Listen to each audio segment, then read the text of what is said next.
Beauty optical থেকে আমি আশরাফ আবারও লাইভ হলাম আজকে আপনাদের আমরা কিছু হ্যান্ডমেড শীটের ফ্রেম দেখাবো। এগুলো হলো 100% হ্যান্ডমেড ফ্রেম।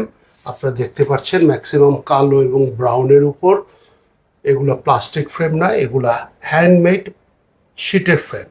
তাহলে চলুন দেরি না করে আমরা সরাসরি আমাদের ভিডিওতে প্রবেশ করি। পলাশ, কি খবর? আলহামদুলিল্লাহ। কেমন আছো? আলহামদুলিল্লাহ। আজকে আমাদের কাস্টমারদের আমরা কি দেখাবো? আমরা দেখাবো হ্যান্ডমেড শীটের ফ্রেম, হাতে তৈরি এই ফ্রেমগুলি খুবই টিকসই এবং মজবুত, ছড়ায় না, ভাঙ্গে না, কালার যায় না, নাকে দাগ পড়ে না, খুব দীর্ঘস্থায়ী এই ফ্রেমগুলি। এগুলি দেখাবো আজকে আমরা।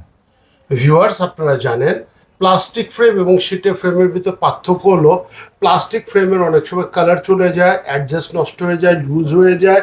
বাট শীটের ফ্রেমগুলো দেখতে প্লাস্টিক ফ্রেমের মতোই, কিন্তু এগুলো অত্যন্ত মজবুত, টেকসই, লং লাস্টিং এবং আরামদায়ক।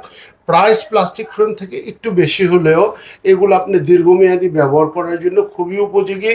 রাফ অ্যান্ড টাফ ব্যবহার করবেন, ছড়াবে না, অ্যাডজাস্ট নষ্ট হবে না এবং টেকসই ফ্রেম।